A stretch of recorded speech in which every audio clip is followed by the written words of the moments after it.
किया है दो डिस्ट्रिक्ट्स में? सबसे बड़ी बात है कि बहुत ही दुर्भाग्यपूर्ण परिस्थिति है और जो घटना घटित हुई है उसमें बड़ी संख्या में हमारे जवान शहीद हुए हैं। तो मीडिया के माध्यम से जो जानकारी मिल रही है तो संख्या 20 है, तो बहुत बड़ी संख्या है। और हिमाचल प्रदेश में एक हमारा नौजवान अंकुश ठाकुर जो है हमीरपुर, वो भी इसमें शहीद हुए हैं। मैं ऐसा मानता हूं कि चाइना ने ये विश्वास तोड़ा है, कई अरसे के बाद ये घटना घटित हुई है। इससे पहले कुछ घटनाएं घटित होती थी, लेकिन वो धक्का मुक्की तक थोड़ा बहुत जो है वहां तक सीमित रहती थी। लेकिन इस स्तर पर घटना घटित हुई जिसमें हमारे बहुत सारे जवानों की शहादत हुई है, ये निंदनीय है, दुर्भाग्यपूर्ण है। और निश्चित रूप से भारत आज की तारीख में जिस रूप में आदरणीय मोदी जी सारी चीज़ों को गंभीरता से ले रहे हैं, निश्चित रूप से मेरा मानना है कि ये बहुत बड़ी चूक चाइना की ओर से हुई है, बहुत बड़ी गलती उन्होंने की है। और मैं सभी जितने भी शहीद हुए हमारे सैनिक हैं उनके प्रति श्रद्धांजलि अर्पित करता हूं। देश के लिए, देश की रक्षा के लिए उन्होंने अपने जीवन की कुर्बानी दी और उनके परिवार को ईश्वर इस दुख को सहन करने की शक्ति दे।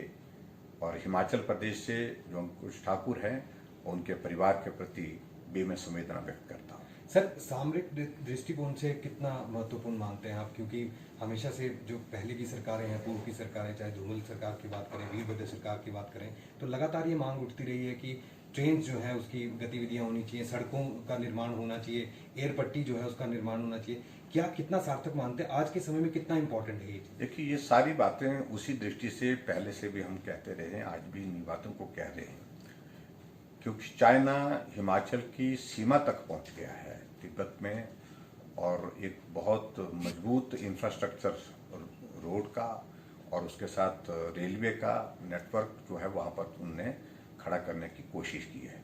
वो चुनौती तो है उस दृष्टि से। ऐसी परिस्थिति में भारत ने भी प्रयत्न किए हैं। रोहतांग टनल एक उसी दृष्टि से एक लिया हुआ कदम था आगे। और मैं उम्मीद करता हूं कि आने वाले समय में जहां रेलवे की बात है, चाहे वो दूसरी कनेक्टिविटी की बात है, वो आप आज की तारीख में जो सामरिक दृष्टि से बहुत उसकी आवश्यकता है। लेकिन फिर भी ऐसे हालात में भी मैं मानता हूं कि भारत जो है सक्षम है, मजबूत नेतृत्व भारत में आज की तारीख में मोदी जी के रूप में मौजूद है और निश्चित रूप से जो है वो सारी परिस्थितियों का सामना करने के लिए भारत तैयार है। हिमाचल प्रदेश में पिछले कुछ अरसे में हमने भी किन्नौर जिला के अंतर्गत इनकी कुछ एक्टिविटीज देखी थी, जहां इनका हेलीकॉप्टर भारतीय सीमा में प्रवेश हुए थे और उसके बारे में हमने केंद्र सरकार को उसमें रहते ही जानकारी दी है।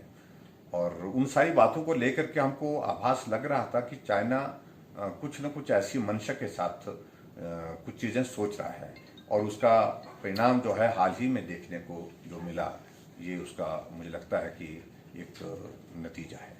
सर, आप ये भी मांग करेंगे कि मनाली लेह जो रेलवे लाइन है या जो मार्ग है उसको जल्दी से जल्दी इसको किया जाए, ताकि भविष्य में भी जो सामरिक दृष्टि से सामान वहाँ पर पहुँचाया जाता है। देखिए, मेरा इसमें बड़ा ये है कि स्ट्रैटेजिक दृष्टि से, सामरिक दृष्टि से जो आवश्यकता है उन आवश्यकताओं को भारत ने प्रायोरिटाइज किया है। ये निश्चित रूप से प्रायोरिटी में काफी ऊपर जा रहा है और रोहतांग टनल के बाद लेह तक जो 4-5 टनल्स और उसमें बनने हैं वो भी वर्कआउट हो रही है धीरे धीरे, उस दिशा में भी चीजें आगे चली हैं। और मेरा मानना है कि आने वाले समय में उस दृष्टि से केंद्र सरकार निश्चित रूप से कदम उठाएगी ताकि सामरिक दृष्टि से ऐसी परिस्थितियों में जिस चीज की आवश्यकता हो तो उन चीजों को पूरा ठीक प्रकार से किया जाए।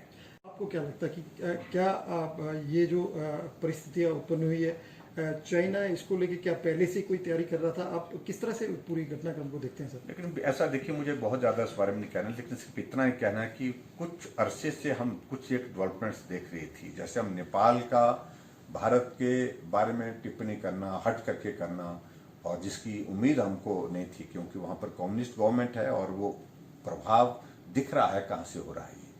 ऐसी परिस्थिति में और भी चीज़ें जो सीमा पर कुछ जगह चाइना के साथ जो स्कफल हो रहा था हमारे सैनिकों का, वो भी एक इंडिकेशन दे रहा था उस दृष्टि से।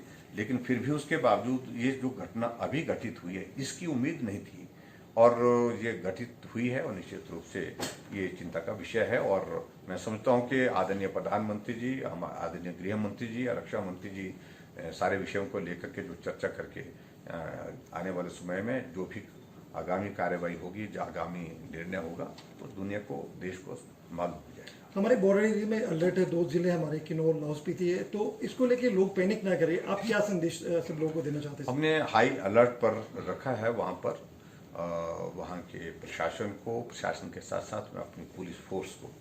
और वैसे भी बॉर्डर एरिया का काम जो है ज़्यादा जो है पुलिस प्रशासन से ज़्यादा जो है वो जो आर्मी का हमारा नेटवर्क है वो कोऑर्डिनेट करता है, डिफेंस का जो वो कोऑर्डिनेट कर रहे हैं। लेकिन हम उनके साथ पूरे, हमारा स्टेट गवर्नमेंट का पूरा कोऑर्डिनेशन उनके साथ है।